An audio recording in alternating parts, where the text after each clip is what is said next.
بسم اللہ الرحمن الرحیم۔ باب من سئل علما وهو مشتغل فی حدیثه فأتم الحدیث ثم اجاب السائل۔ ہم نے یہ بتایا کہ بخاری شریف کا کتاب العلم بڑا جامع ہے۔ حضرت امام بخاری رحمۃ اللہ علیہ نے احادیث کی روشنی میں علم سیکھنے سکھانے کے آداب بتائے ہیں۔ جہاں انہوں نے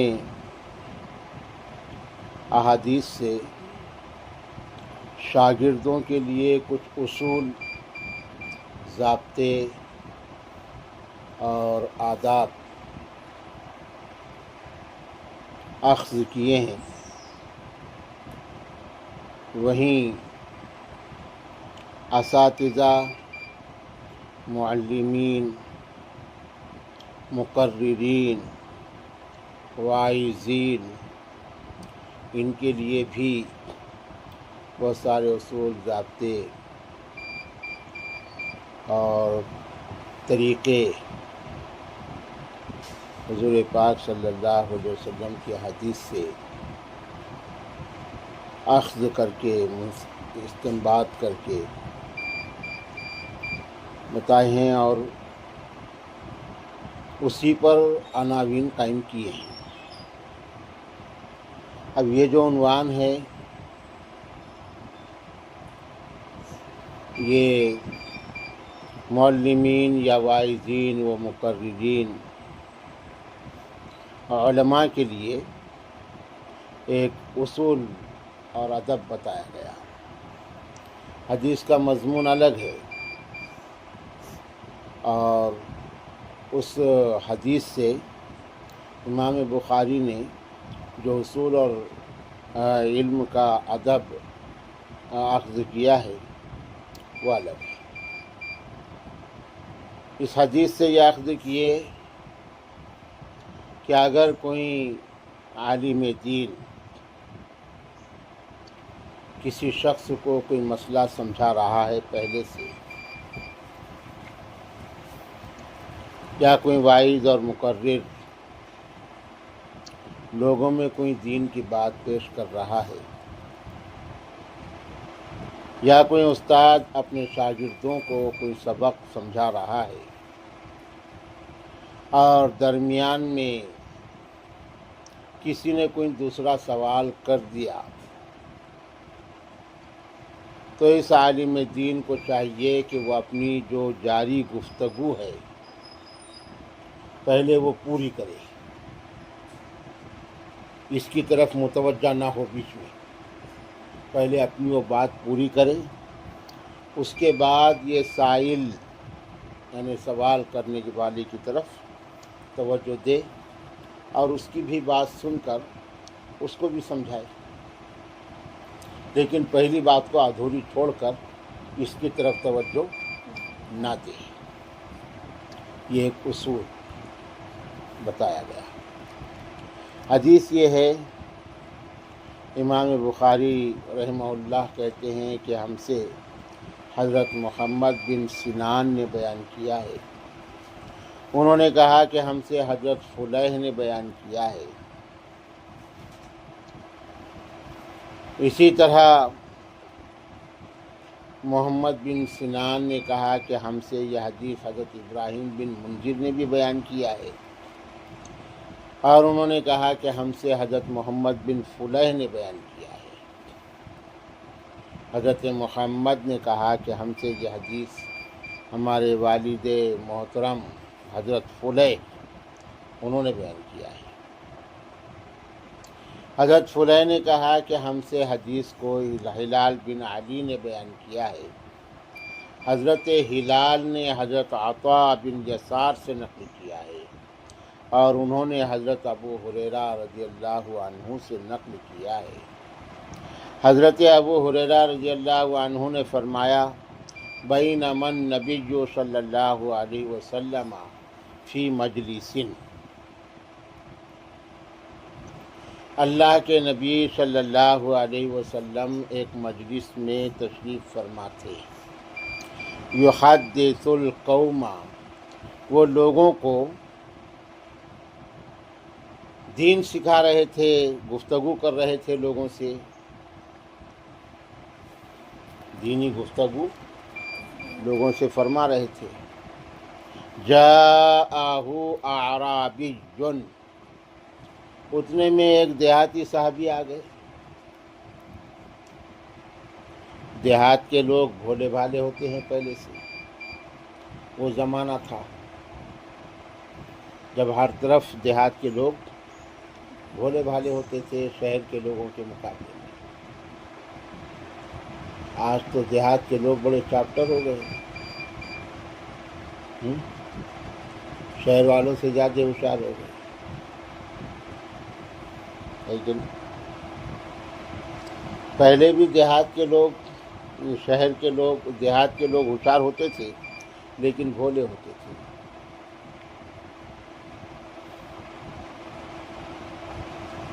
تو یہ دیہاتی صحابی تھے، وہ آئے مجلس میں اور انہوں نے درمیان ہی میں ایک سوال کر دیا، فقال متی الساعہ، درمیان ہی میں ایک سوال کر دیا کہ قیامت کب آئے گی، قیامت کب آئے گی۔ فمضى رسول اللہ صلی اللہ علیہ وسلم یحدث، اللہ کے نبی صلی اللہ علیہ وسلم نے اپنی گفتگو جاری رکھی، جو سمجھا رہے تھے، ان کی طرف توجہ نہیں کی۔ تو یہ ہمارے لیے نمونہ ہے نا، اللہ کے نبی کا عمل ہمارے لیے نمونہ ہے۔ تو آپ اپنی گفتگو میں مصروف رہے۔ فقال بعض القوم سمع ما قال فكره ما قال وقال بعضهم بل لم يسمع، اب لوگوں میں آپس میں چیمی گویاں، کانا پھوسی شروع ہوئی۔ بعض لوگ کہنے لگے کہ انہوں نے جو سوال کیا، سمع، اللہ کے نبی نے سنا، ما قال، جو انہوں نے کہا، فکریہ، لیکن آپ کو اچھا نہیں لگا درمیان میں سوال کر دینا، جبکہ ہم ایک گفتگو میں مصروف ہیں، تو آپ کو اچھا نہیں لگا، فکریہ، آپ نے ناپسند کیا۔ بعض لوگوں نے کہا بل لم یسمع، نہیں بلکہ اللہ کے نبی نے سنا ہی نہیں انہوں نے جو کہا۔ ایسا لوگ آپس میں چیمی گویا کرنے لگے۔ حتی اذا قضا حدیثہ، یہاں تک کہ جب اللہ کے نبی صلی اللہ علیہ وسلم نے اپنی بات مکمل کی، قال، تو اس کے بعد ارشاد فرمایا، این اراہ السائل عن الساعہ، کہاں ہیں وہ سائل، قیامت کے بارے میں پوچھنے والے کہاں ہیں؟ آپ نے اپنی بات مکمل ہونے کے بعد کہا، این اراہ السائل فی الساعہ، کہاں ہے بتاؤ قیامت کے بارے میں پوچھنے والے؟ قال، تو وہ وہیں سے موجود تھے، ہاں انا یا رسول اللہ، تو انہوں نے کہا، ہاں اللہ کے نبی، میں ہوں، میں نے پوچھا۔ قال، تو پھر اللہ کے نبی نے ان کا جواب دیا۔ انہوں نے سوال کیا تھا متی الساعہ، قیامت کب آئے گی؟ تو حضور صلی اللہ علیہ وسلم نے جواب دیا، فَإِذَا ضُيِّعَتِ الْأَمَانَةُ فَانْتَظِرِ السَّاعَةَ، یہ آپ نے جواب دیا۔ جب امانت ضائع کی جانے لگے قیامت کا انتظار کرو۔ جب امانت ضائع ہو، یہ اس کا لفظی ترجمہ نہیں ہوتا، اس لیے کہ فعل مجہول ہے۔ ضیع، ضیع یضیع تضییعا، اس کا مطلب ہوگا ضائع کرنا، اور ضیع یضیع اس کا مطلب ہوتا ضائع کیا جانا، ہے نا۔ اذا فعل ماضی کو مضارع کے معنی میں کر دیتا ہے۔ فَإِذَا ضُيِّعَتِ الْأَمَانَةُ، جب امانت ضائع کی جانے لگے تو قیامت کا انتظار کرو۔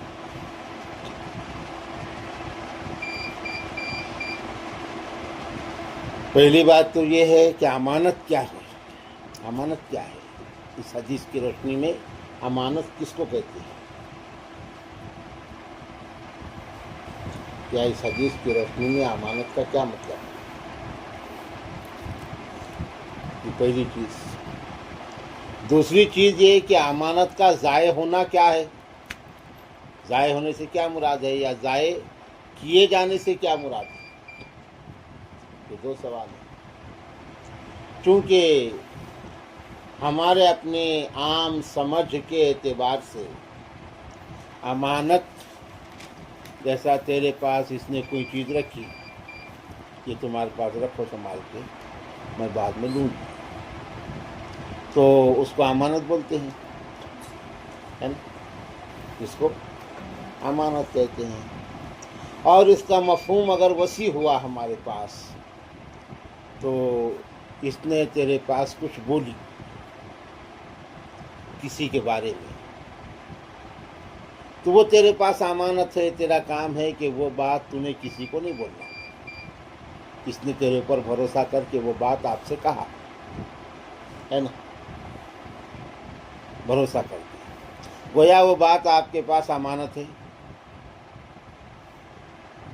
یہ وسیع مضمون مفہوم ہمارے پاس لیا جاتا ہے۔ یہاں جو امانت کا لفظ ہے تو یہ بڑے وسیع المعانی، یہ کئی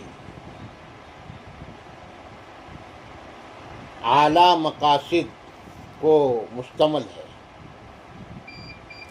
اس کا مفہوم بڑا اونچا ہے،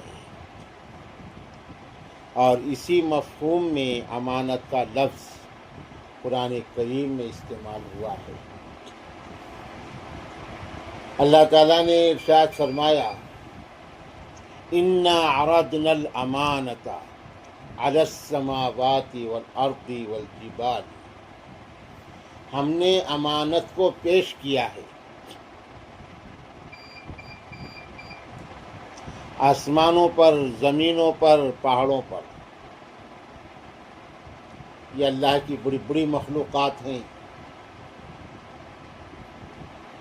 ہے نا، آسمان، زمین، پہاڑ اللہ کی بڑی اور طاقتور مخلوقات ہیں۔ اللہ کہتے ہیں کہ ہم نے اپنے بار امانت کو اپنے ان مخلوقات پر پیش کیا، فَأَبَيْنَ أَن يَحْمِلْنَهَا، ان مخلوقات نے اس کو اٹھانے سے انکار کر دیا کہ ہم یہ ذمہ داری نہیں لے سکتے، ہم سے یہ ذمہ داری ادا نہیں ہو سکتی۔ فَأَبَيْنَ أَن يَحْمِلْنَهَا فَحَمَلَهَا الْإِنسَانُ، تو اس بار امانت کو انسان نے لے لیا۔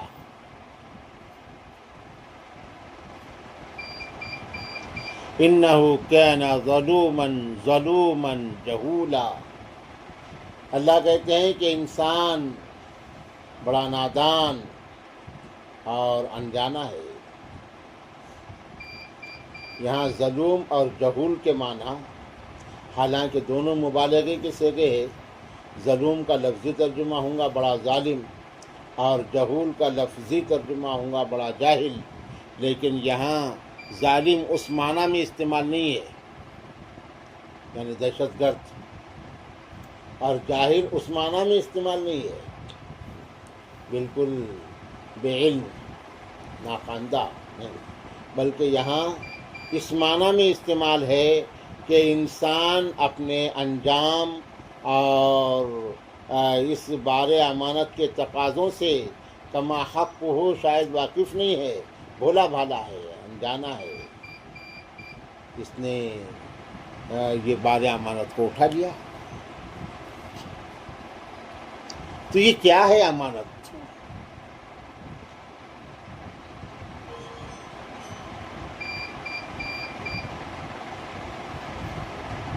ہے نا؟ تو امانت سے مراد یہاں ذمہ داری ہے۔ کیا ہے؟ ذمہ داری، امانت سے مراد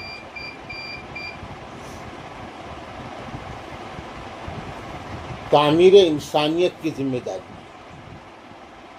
تبلیغ دین کی ذمہ داری، معرفت الہیہ کی ذمہ داری، زندگی کا فلسفہ معلوم کرنے اور خود اس پر عمل کرنے اور دوسروں کو اس پر لانے اور دوسروں کو دعوت دینے کی ذمہ داری۔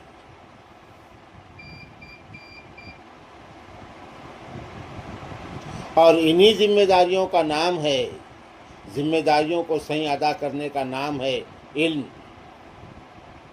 ہے نا؟ علم۔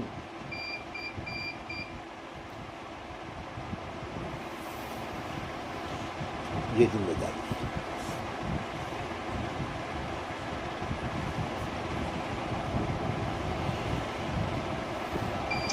تو اللہ کے نبی نے ان کو جواب دیے صحابی کو، جب امانت ضائع کی جانے لگے تو قیامت کا انتظار کرو، یعنی جب ذمہ داریوں سے غفلت برتی جانے لگے، اپنی جو ذمہ داریاں ہیں ان ذمہ داریوں سے چشم پوشی کی جانے لگے،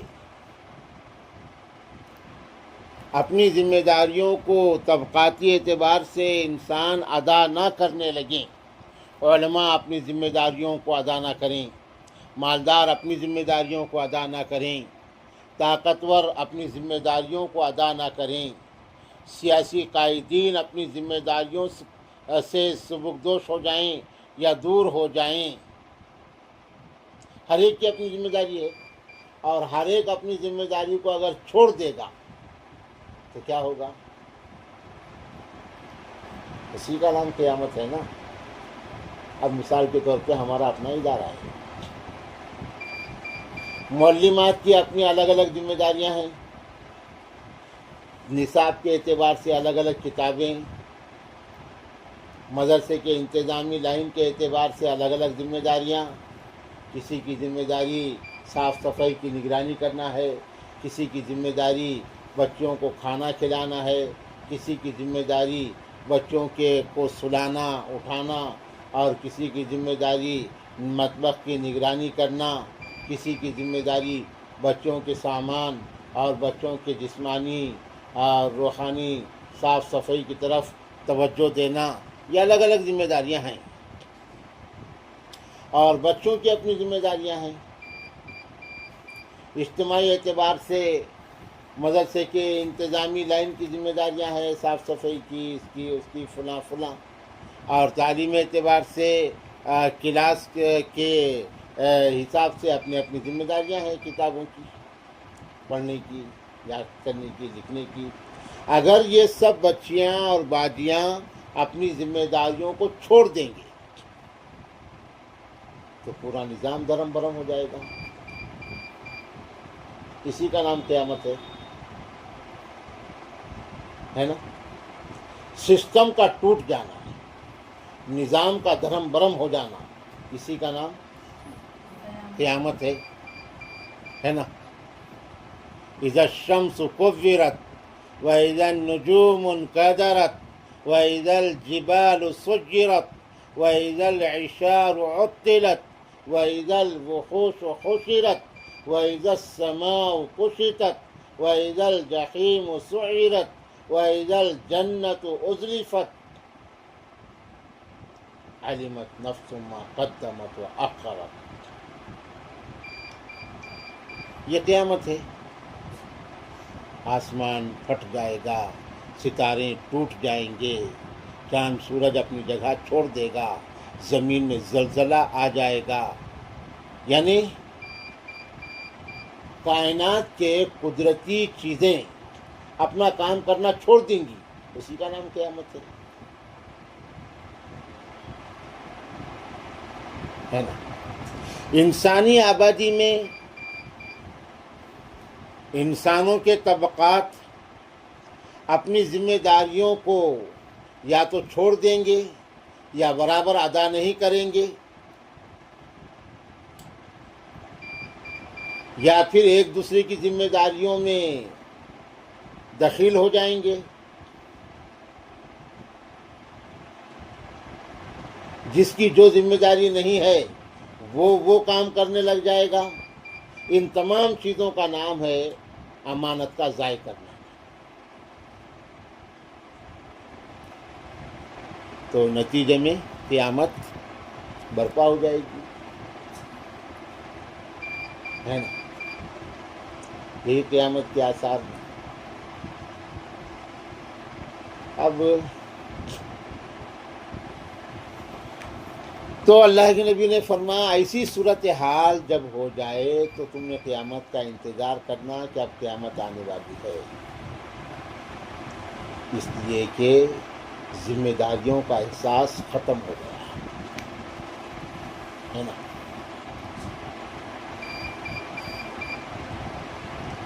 وائے ناکامی کارواں کے دل سے احساس زیاں جاتا رہا. ذمہ داریوں کا احساس جب ختم ہو جائے گا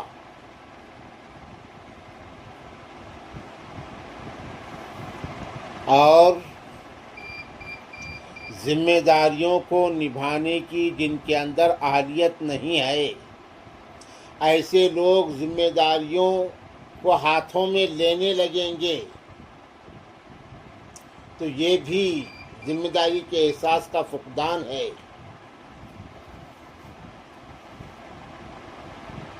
کہ یہ ہم نہیں کر سکتے، ہمارے بس کی بات نہیں ہے نا. یہ بھی ذمہ داری کے احساس کا فقدان ہے. تو سمجھ جاؤ کہ قیامت نزدیک آ گئی. بڑا جامع جواب ہے اللہ نے. اب یہ حدیث اگر یہاں ختم ہو جاتی فانتظر الساعۃ تو بہت ساری تشنگی رہتی تھی، بہت تشنگی رہتی تھی کہ امانت کے ضائع ہونے سے کیا مراد ہے. اب جو تشریح ہم نے بتائے امانت کے ضائع ہونے کی تو آگے کے جملے کی روشنی میں بتائے. اگر وہ جملہ نہیں ہوتا تو بہت تشنگی باقی رہتی تھی کہ امانت کے ضائع ہونے سے کیا مراد ہے.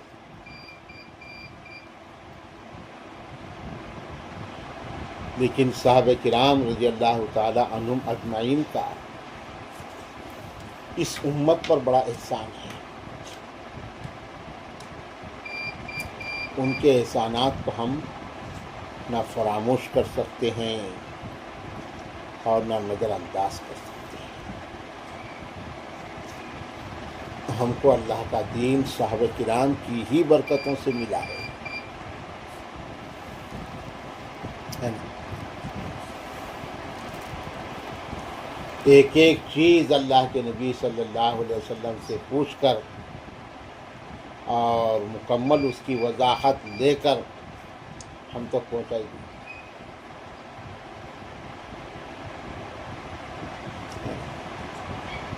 تو فوری ان صاحب نے اللہ کے نبی سے دوسرا سوال کیا، فقال کیف اذاعتها یا رسول اللہ،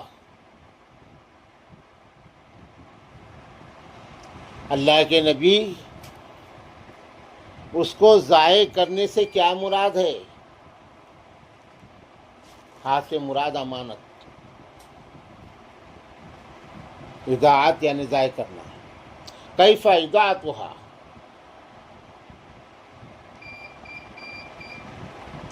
اللہ کے نبی اس کو ضائع کرنے سے کیا مراد ہے؟ اس سے ایک لطیف بات یہ بھی معلوم ہوئی کہ امانت کو ضائع کیا جائے گا، جیسا حدیث کے پورے الفاظ سے واضح ہے، امانت ضائع ہوگی نہیں، بلکہ یہ انسانوں کا جرم ہوگا کہ انسان دانستہ طور پر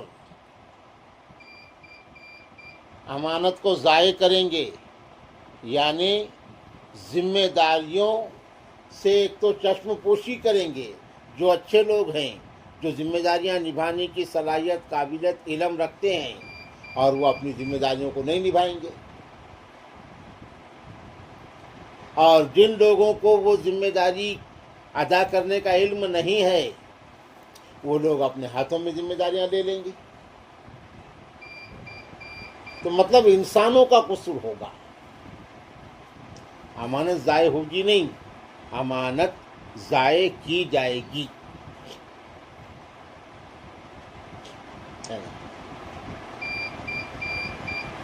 ذمہ داریاں ادا کرنے کی صلاحیت اور قابلیت رکھنے والے جو ذمہ داریاں ان کو سونپی جائیں گی، اس کے آڑ میں وہ اپنے مفادات سیدھے کریں گے، ذمہ داریوں کو مخلصانہ طور پر ادا نہیں کریں گے، اس لیے کہ مخلصانہ طور پر ذمہ داریوں کو ادا کرنے میں ان کا کوئی ذاتی فائدہ ہونے والا نہیں ہے، اور لوگ ذاتی فائدے کے پیچھے بھاگیں گے۔ یہ ہے امانت کو ضائع کرنا۔ اور جو نااہل لوگ ہیں وہ بھی یہ ذمہ داریوں کو اسی لیے ہاتھوں میں لیں گے کہ اس سے ان کا ذاتی فائدہ ہوگا،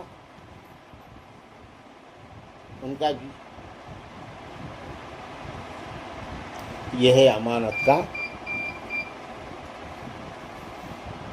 ضائع کرنا۔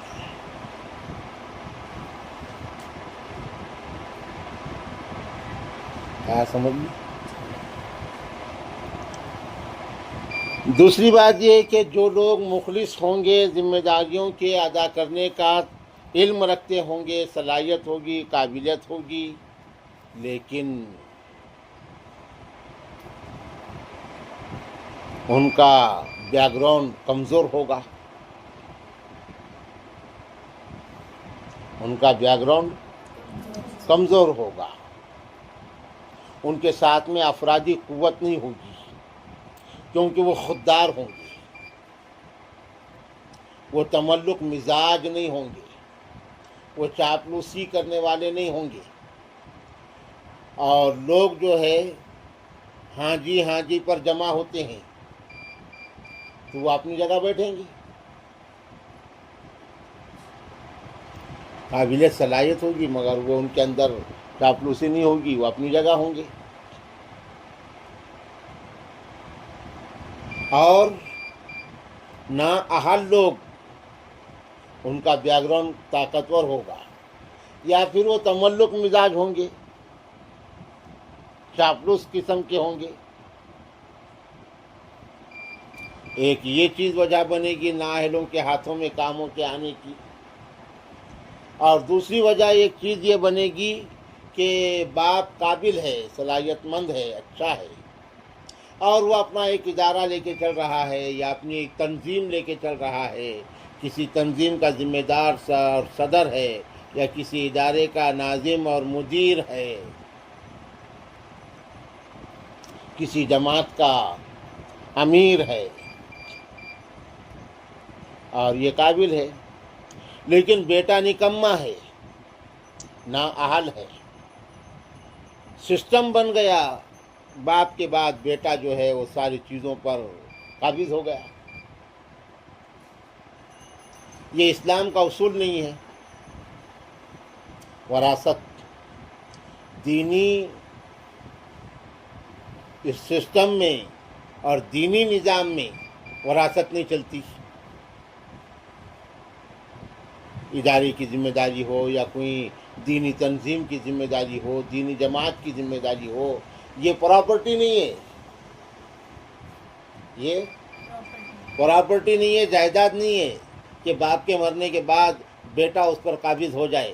ہاں، بیٹے کے اندر اگر قابلیت اور صلاحیت ہے اور بیٹا اپنے باپ کی قربانیوں کا درد اپنے سینے میں رکھتا ہے اور وہ چاہتا ہے کہ میرے باپ کے اس کام کو تو کما حق ہو میں سنبھالوں گا، دوسرے کے ہاتھوں میں گیا تو وہ اس کام کو بگاڑ دیں گے، اور اس کے اندر قابلیت صلاحیت ہے تو پھر ٹھیک ہے، وہ کام کریں.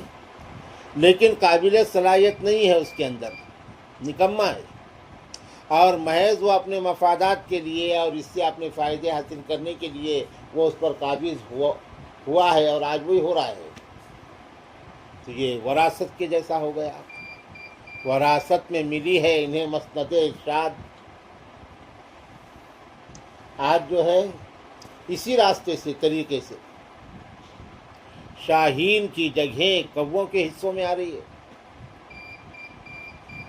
ہے نا. وراثت میں ملی ہے انہیں مسند ارشاد. مسند ارشاد یعنی انسانوں کے تعمیر کرنے کی جگہ، انسانوں کی اصلاح اور انسانوں کو بنانے اور انسانوں کو دین سکھانے کی مسند. ہے سمجھ میں؟ یعنی دینی ذمہ داری وراثت میں ملی. باپ ذمہ دار تھا، بیٹا بڑھ گیا، حالانکہ نااہل ہے. کہ نسبت خاک را با عالم پاک.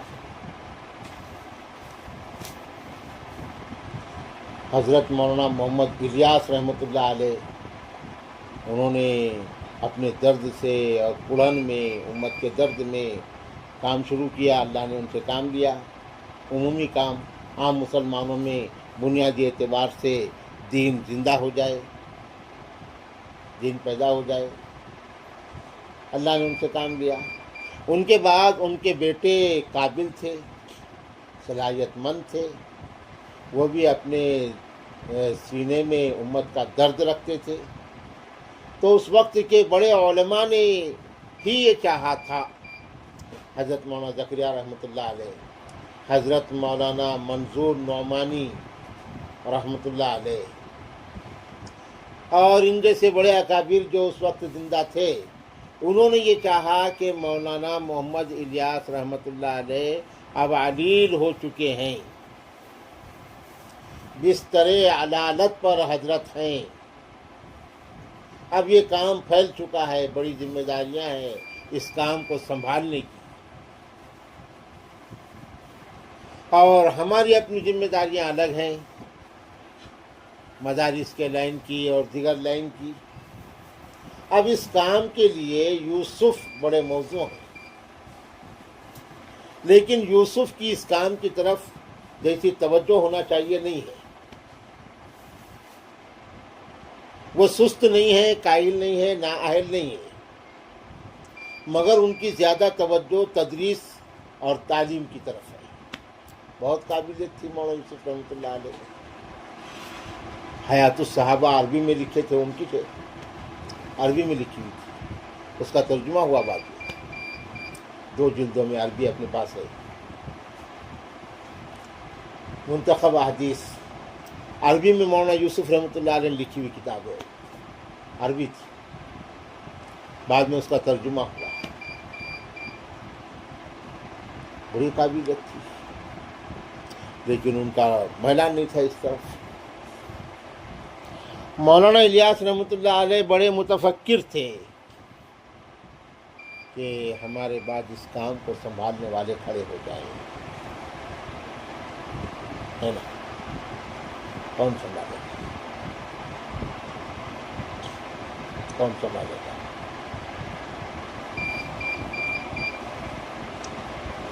اور اس فکر کو مولانا زکریا رحمۃ اللہ علیہ، مولانا محمد منظور نعمانی محسوس کر رہے تھے، اور وہ مولانا الیاس رحمۃ اللہ علیہ سے کہتے تھے کہ حضرت آپ یوسف کو اپنا جانشین طے کر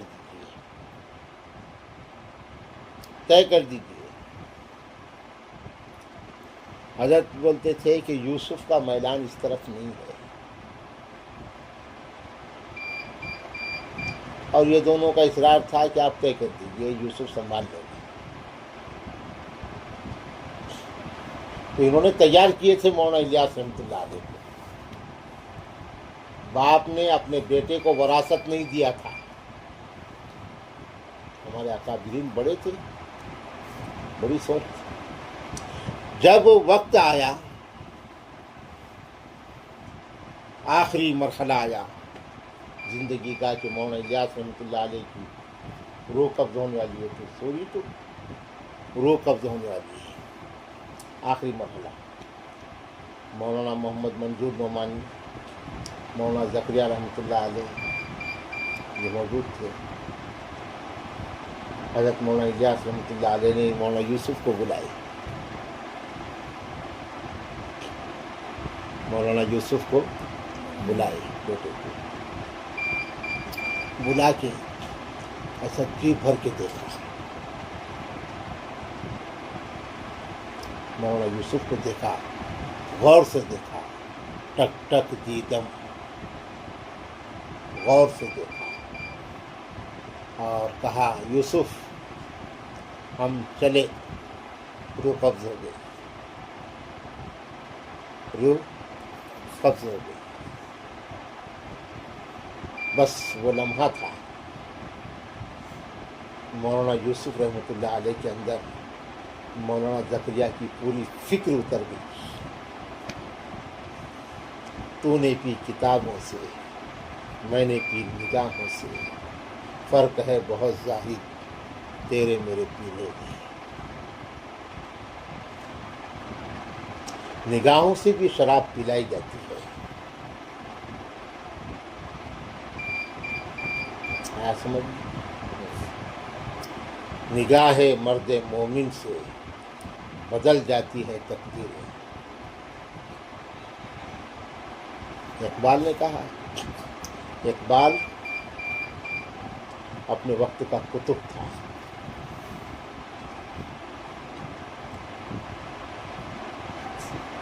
اقبال قرآن کریم کا مفسر اور ترجمان تھا، اللہ کے نبی کی احادیث کا شارح تھا، بڑے آدمی تھے علامہ اقبال۔ اقبال کا ایک ایک شعر ایک ایک کتاب ہے،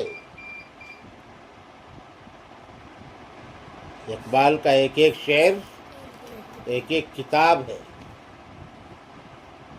معمولی چیز نہیں ہے۔ تو اقبال نے کہا،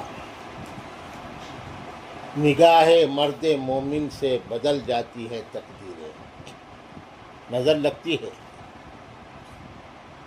النظر حق، نظر کا لگنا برحق ہے۔ نظر لگنے سے جانور بھی مر جاتے ہیں، انسان بھی مر جاتے ہیں۔ نظر لگنے سے اچھے انسان تندرست توانا بیمار ہو جاتے ہیں۔ نظر لگنے سے اندر ڈالا ہوا باہر نکل جاتا ہے نا؟ کھایا ہوا الٹ جاتا ہے، ڈائریا ہو جاتا ہے۔ یہ بری نظر کا اثر ہوتا ہے، یہ بری نظر والے تیرا منہ کالا ہے نا، یہ بری نظر کا اثر ہوتا ہے۔ تو اس کے لیے اللہ کے نبی کی دعائیں ہیں، ہے نا، من عین اللامہ، بری نظر سے اللہ کی پناہ، دعائیں ہیں۔ تو جیسے نظر بری نظر جیسا لگتی ہے، نظر بری کیسی ہوتی ہے؟ کیا پیاری باتیں آ رہی ہے تیری برکت سے. نظر بری کیسی ہوتی ہے؟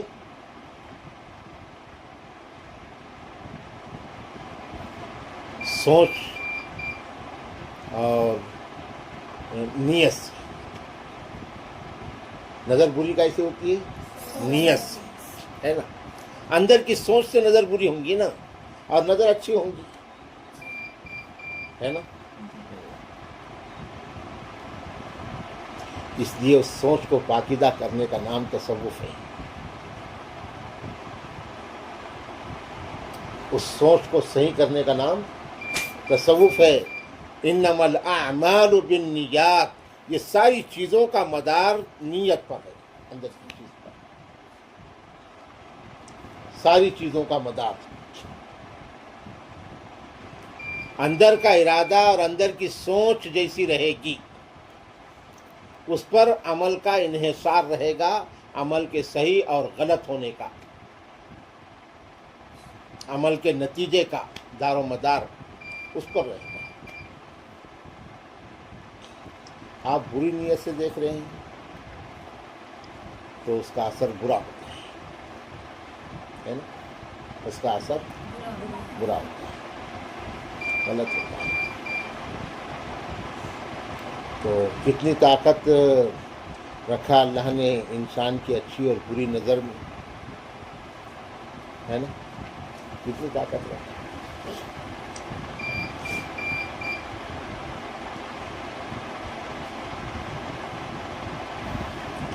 حضرت بایزید بستانی رحمۃ اللہ علیہ کوٹے پہ چلے گئے.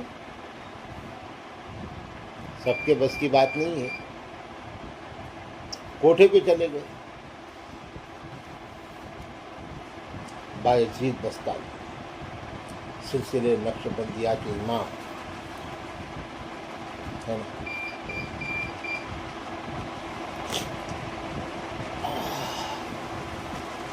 بایزید بستانی سلسلے نقش بندیہ کے امام کوٹھے پہ چلے گئے. لائن لگی ہوئی. کائے کے کوٹھے پہ؟ فاحشہ کے کوٹھے پہ. فاحشہ جسم فروش عورت کے کوٹھے پہ چلے گئے. اپنے جسم کا دھندا کرنے والی عورت. لائن لگی، لائن میں لگ گئے. لائن میں لگ گئے. ٹکٹ لے کے اندر جا رہے لوگ اور اپنی خواہش پوری کر کے آ رہے، ہے نا. حضرت بایزید بستانی کھڑے ہو گئے لائن میں. نمبر آیا، ٹکٹ کا پیسہ ادا کیا، اندر چلے گئے. اندر جو ہے وہ جسم فروش سر دھس کے بیٹھی ہوئی تھی. حضرت اندر گئے اور کہا کہ ہم نے تمہاری قیمت چکا دی. اب کچھ دیر تک تم ہمارے قبضے میں ہو. ہم جو کریں گے تمہارے ساتھ میں، ہم جو کہیں گے تم کو، تمہیں ماننا پڑے گا، کیونکہ ہم نے قیمت چکا دی. کہا کہ ہم کہہ رہے ہیں کہ سب سے پہلے آپ غسل کرو. غسل کرو، طریقہ بتایا. غسل کیا. اس کے بعد کہا کہ جو آپ کا پاک لباس ہے وہ پہنو. اب جو کہے وہ کرنا پڑے گا، اس کا دھندا ہے. اس نے پاک لباس پہنی، جو دھوئے ہوئے کپڑے تھے وہ کپڑے پہنی. حضرت کے پاس مصلی تھا. حضرت نے مصلی نکالے اور بچھائے اور اس خاتون سے کہا کہ اس پہ بیٹھ جائیے ادھر منہ کر کے قبلے کی طرف.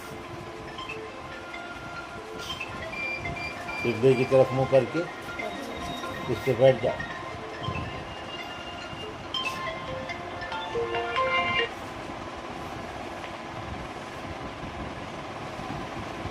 اللہ. ہاں ہاں گاڑی ابھی کل تھوڑا بگڑی تھی جو سدھریں گی. بھیجتا نا. ہاں بھیجتا. ہاں ہاں ہاں دم کنڈ کر دیا میں نے. دیتا ہے دے دو. تو مسلح بچھائے کہا اس سے بیٹھ جاؤ. بیٹھ گیا. اس کا منہ رخ اس طرف. پیچھے حضرت باعزیز بستانی. حضرت باعزیز بستانی دعا میں اے اللہ یہاں تک لانا میرا کام تھا, یہاں سے لے جانا تیرا کام. میرے بس کا جو کام تھا میں نے کر دیا, اب تیرا کام ہے اللہ ہدایت کا دینا. نگاہ مرد مومن سے بدل جاتی ہے تقدیریں, نیت پر منحصر ہوتا ہے. اللہ نے اس عورت کا دل بدل دیا. دل بدل دیا اور وہ عورت زارو قطار روتی بھی اٹھی اور حضرت کے قدموں میں گر گئی. قدموں میں گر گئی. زندگی بھر کے گناہوں سے توبہ کر لی حضرت کے ہاتھ پر, سب ختم. اور برگزیدہ صالحہ اور عابدہ خاتون بن گئی, جسم کا دھندا کرنے والی. تو یہ بھی طریقے ہوتے ہیں دعوت کے, ہے نا. تو یہ ہوتا ہے. نگاہ مرد مومن سے بدل جاتی ہے تقدیریں. جو ہو ذوق یقین پیدا تو کٹ جاتی ہیں زنجیریں. کیا بیان کیے اقبال نے, کہاں کی بات لائے اقبال نے.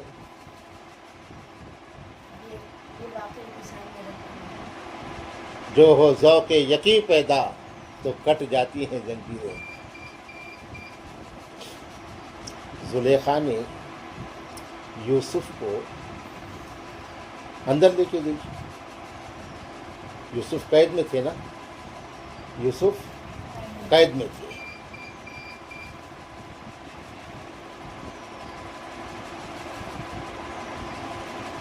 تو زلیخا فریفتہ ہو گئی یوسف کے حسن اور جمال پر,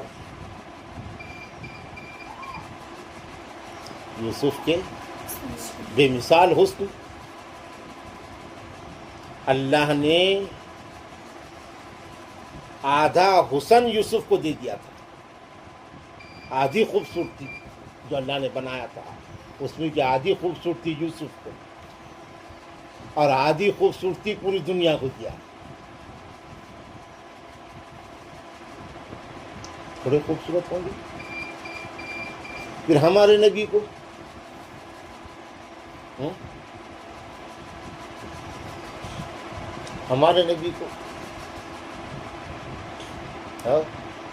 آدھی یوسف کو آدھی پوری دنیا میں, تو کیا وہ آدھی میں ہمارے نبی شامل ہے؟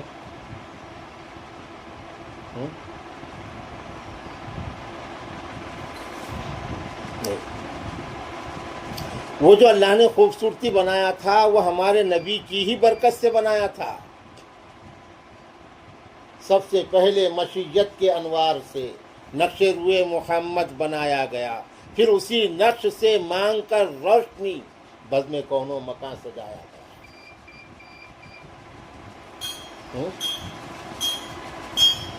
وہ خوبصورتی صدقہ تھی ہمارے نبی کا. سمجھ میں آیا؟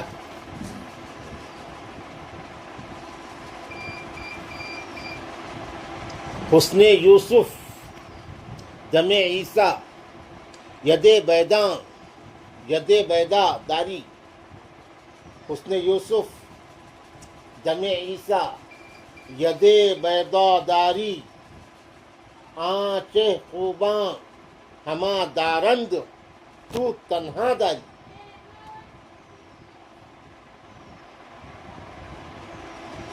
سمجھی؟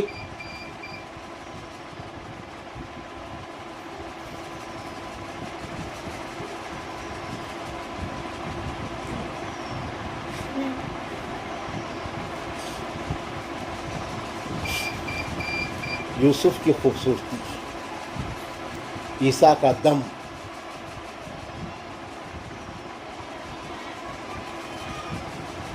اور موسیٰ علیہ السلام کا ید بیضا،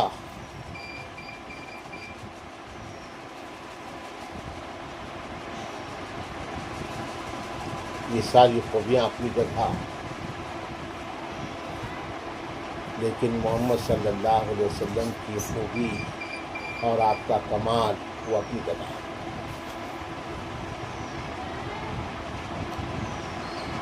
سمجھی؟ تو فریفتہ ہو گئی زلیخا، پاگل ہو گئی یوسف کے حسن کو دیکھ کر۔ بادشاہ مصر کی بیوی، عزیز مصر کی بیوی یوسف علیہ السلام کو لے کے گئی کمرے میں، اس کا دروازہ لگا دیا، پھر وہ کمرے میں سے دوسرے کمرے میں اس کا بھی دروازہ لگا دیا، پھر اس میں سے تیسرے کمرے میں اس کا بھی دروازہ لگا دیا، کمرے در کمرے لے جا کر ہر دروازہ لگاتی گئی، آخری جگہ لے گئی، وہاں بت رکھا ہوا تھا، اس پر ڈال دی پردہ، اس پر پردہ ڈال دی، مطلب معبود کو چھپا دی، انہیں دیکھنا نہیں ہے نا۔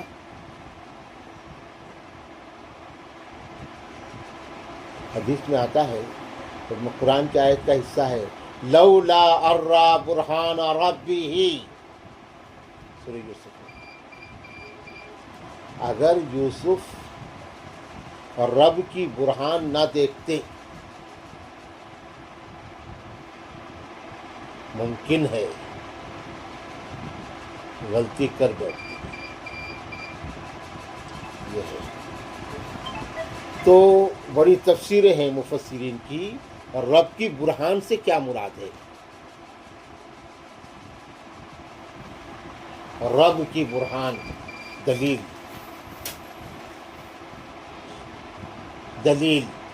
یعنی رہبری رب کی، اس سے کیا مراد ہے؟ تو بعض مفسرین نے لکھا ہے، اللہ تعالیٰ نے حضرت یعقوب کا چہرہ سامنے کر دیا تھا، وہاں یوسف کو چہرہ سامنے کر دیا، اور حضرت یعقوب بڑے تعجب سے ایسا دکھنے لگے، یوسف تم، وہ یوسف کو دکھایا گیا۔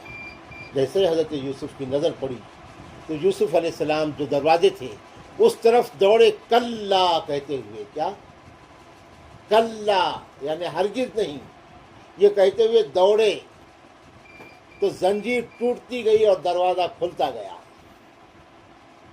زنجیر ٹوٹتی گئی اور دروازہ کھلتا گیا، جو ہو ذوق یقین پیدا تو کٹ جاتی ہے زنجیریں۔ سمجھ میں آیا؟ اقبال نے وہ پیش کیا ہے، کتنی دور کی نظر ہے اقبال کی۔ تو نگاہ، ہم یہ بتا رہے ہیں، نگاہ، نظر، اس میں اثر ہوتا ہے۔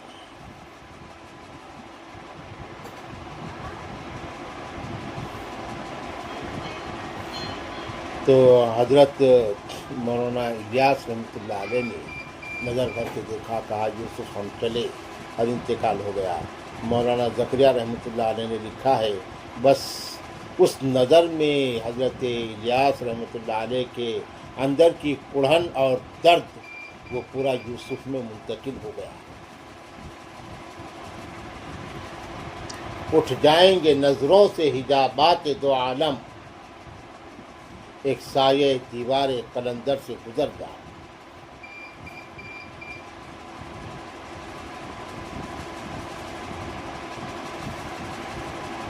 تو منتقل ہوگا پورا درد۔ اور پھر کیا تھا، یہ مولانا یوسف رحمۃ اللہ علیہ کے دور میں کام بڑی ترقی ہوئی، اور بھی عرب ممالک میں کام پہنچا۔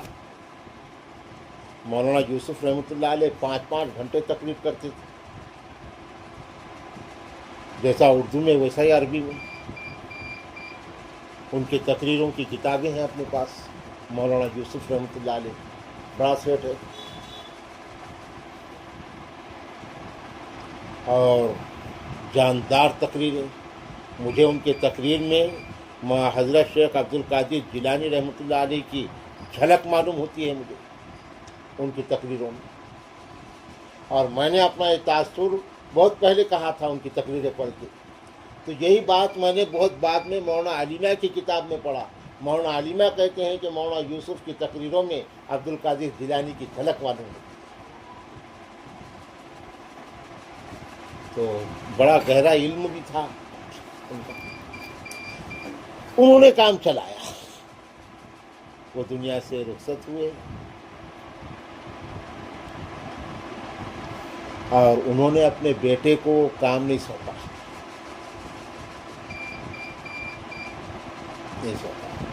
اور نہ بھائی کو دیا. حضرت مولانا انعام الحسن رحمۃ اللہ علیہ کو شورا نے پھر ان کے بعد ذمہ دار بنایا. مولانا انعام الحسن، میں تاریخ بتا رہا ہوں کہ ذمہ داریاں نااہلوں کے ہاتھوں میں، اہل کے ہاتھوں سے نااہل کے ہاتھوں میں جب چلی جاتی ہے تو قیامت آ جاتی ہے. یہ بتانا چاہ رہا ہوں. تو مولانا انعام الحسن انہوں نے کام کو لے کے چلے. جب وہ بیمار ہوئے، کمزور ہوئے، تو انہوں نے پھر ایک شورا بنائی تھی. شورا بنائی کیوں نوبت آئی؟ سوال یہ پیدا ہوتا ہے کہ شورا بنانے کی نوبت کیوں آئی؟ اسی لیے آئی ہوں گی نا کہ ان کو کوئی اہل ایک آدمی نظر نہیں آ رہا تھا. اہل کوئی ایک آدمی نظر نہیں آ رہا تھا. اور اگر کوئی اہل تھا تو اس کے پاس وہ طاقت نہیں تھی تنفیذ کی دوسرے لوگوں کے مقابلے میں. اس لیے اس کو بنانا مشکل تھا. اس کو ماننے کو تیار نہیں تھے دوسرے جو ہوس پرست اور یا شہرت کے طلبگار ہوں گے.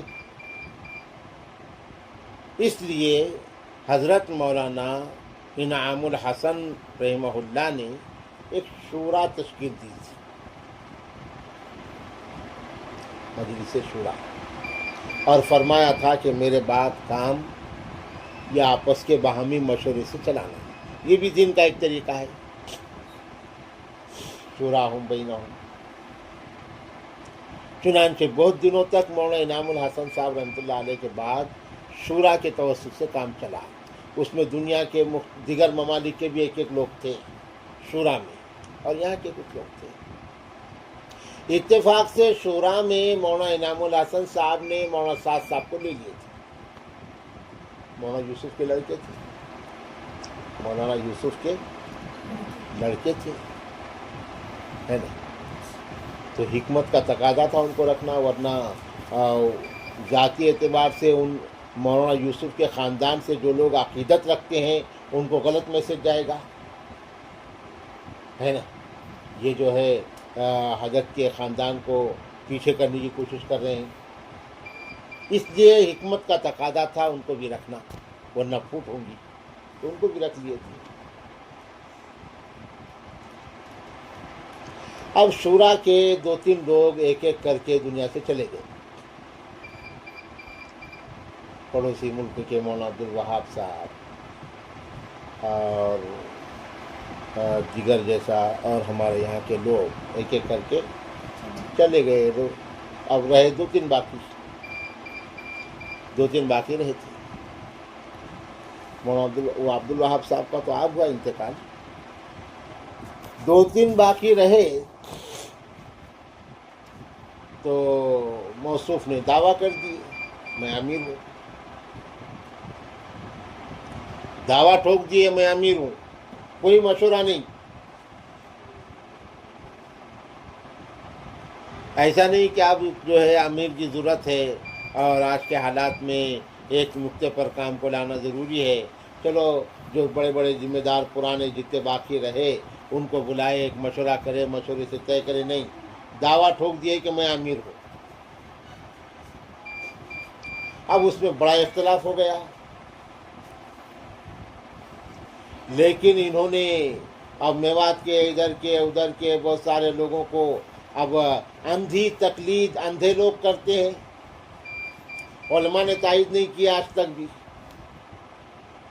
علماء نے تائید آج تک بھی نہیں کیے، نہ دیوبند ساتھ ہے، نہ سہارنپور، نہ جلال آباد، نہ کوئی بھی ساتھ میں نہیں ہے. لیکن جوہلا پورے جاہل جنہوں نے ان کو بت بنایا اور ان کی پوجا کر رہے ہیں، ان کو کوئی لینا دینا نہیں ہے دین سے اور دین کی باریکیوں سے اور دین کے بنیادوں سے. انہوں نے جو ہے تو ساتھ میں کھڑے ہو گئے، فتنہ ہو گیا امت میں. اور یہ جو ہے ان کے اندر کوئی خوبیاں نہیں ہے امیر بننے کی مسلمانوں کا، یا کام کا، مسلمانوں کا کیا بنتے وہ کام کا. تو کئی فتوے دیوبند کے ان کے خلاف شائع ہو گئے. دیوبند خاموش نہیں رہتا. دیوبند اپنا ہو یا پرایا ہو، دیوبند کے نزدیک اپنا بابا اور دوسرے کا پوٹا یہ تصور نہیں ہے. دیوبند امین ہے، اللہ کے دین کی امانت کو پورے طریقے سے لے کر کے چلتا ہے. تو دیوبند سے فتاوے شائع ہوئے، کیونکہ ہمارے اکابر کا کہنا یہ ہے کہ آج تک قرآن کریم کے آیات میں تشریحی اعتبار سے اتنی تحریفات کوئی نہیں کیا جتنی یہ ساتھ صاحب نے کری تحریف. اس کا مطلب ایک اور یہ اپنے مفاد کے حساب سے دوسرا مطلب لے دو قرآن کی آیت کا. ہے سمجھ؟ جہاد کی جو آیتیں ہیں، جہاد جیسا مقدس فریضہ، اس کو ہلکا کر دیے انہوں نے. کوٹلیاں لے کے چلنا اور مسجدوں میں دھواں کرنا اور مسجدوں میں لہسن کوٹنا اور ادرک کوٹنا، اس کو جہاد بول رہی ہے.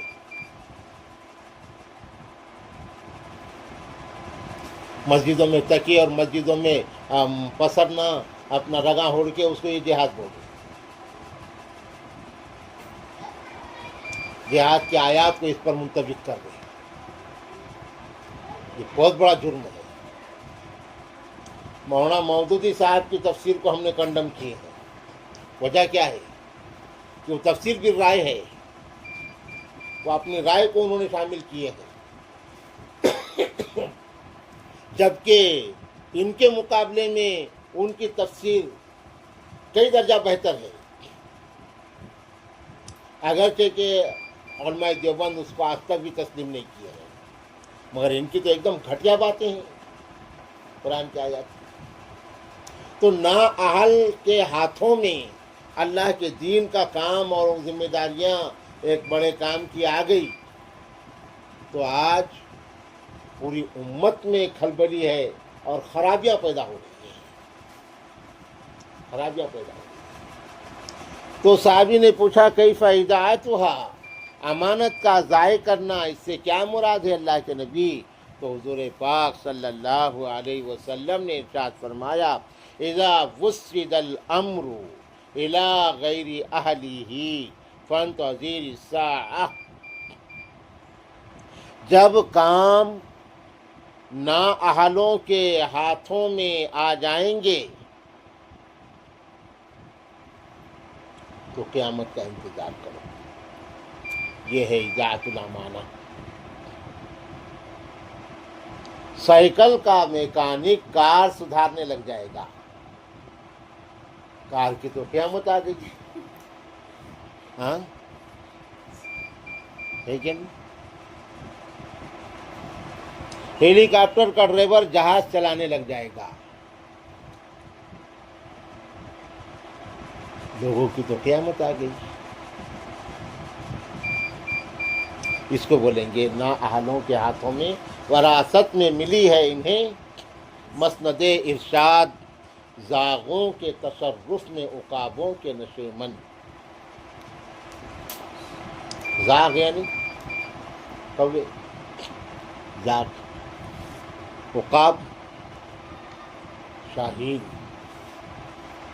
ہے نا، عقاب اقبال نے مرد مومن کو عقاب سے تعبیر کیا ہے.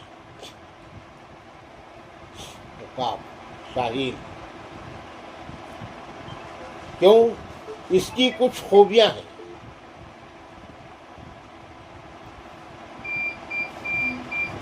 خوبیاں یہ ہے کہ شاہین بڑا خوددار ہوتا ہے. وہ دوسرے کا شکار وہ نہیں کھاتا.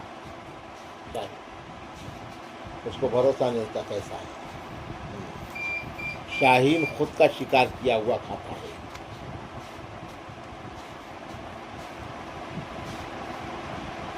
دوسری بات یہ ہے کہ شاہین اپنا گھونسلہ اور آشیانہ نہیں بناتا.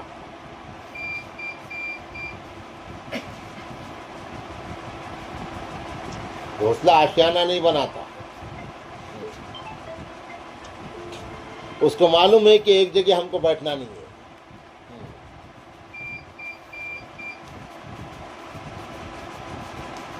نہیں تیرا نشے من قصر سلطانی کی گنبد پر، تو شاہی ہے بسیرا کر پہاڑوں کی چٹانوں میں. تو شاہی ہے.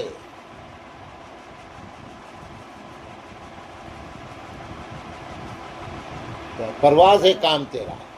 تو شاہی ہے، پرواز ہے کام تیرا، تیرے سامنے آسماں اور بھی ہیں. ایک جگہ بیٹھو مت. تو شاہی ہے، پرواز ہے کام تیرا، تیرے سامنے آسماں اور بھی ہیں. اسی روز وہ شب میں الجھ کر نہ رہ جا کہ تیرے زمان و مکان اور بھی ہیں.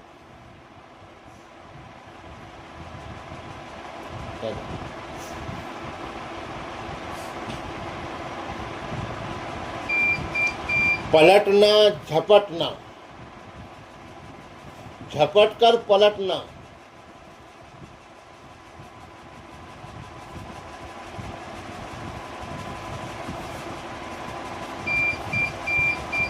ہے زندہ رہنے کا ایک بہانہ ایسا. تو علامہ اقبال نے شاہین پر بڑے اشعار بولے ہیں، اور انہوں نے شاہین میں کو مرد مومن سے تعبیر کیا ہے. مسلمان حوصلہ دیا ہے، حوصلہ دیا ہے کہ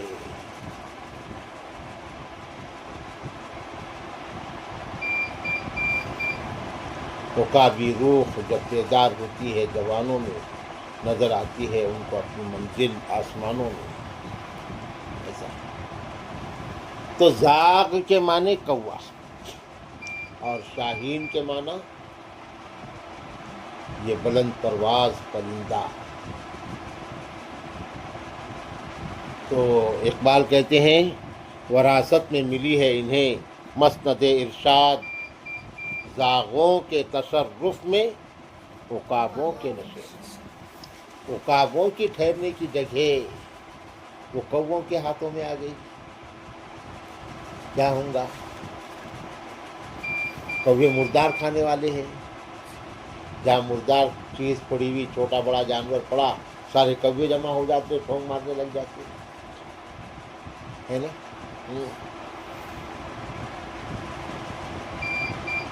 ان کے ہاتھوں میں ذمہ داریاں آ گئی. یہی قیامت ہے.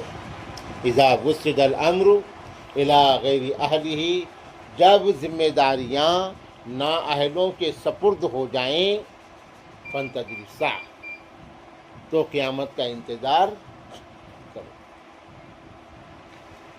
آج پورے چھوٹے سے لے کے اوپر تک ہمارے تمام کاموں میں آج یہ چیز ہو گئی. اس لیے عظمتیں ختم ہو گئی، معیار ختم ہو گیا ہے نا. نہ حسن میں رہیں وہ شوقیاں، نہ عشق میں رہیں وہ مستیاں، نہ غزنوی میں تڑپ رہی، نہ وہ خم ہے زلف ایاز میں. وہ چیز ختم ہو گئی.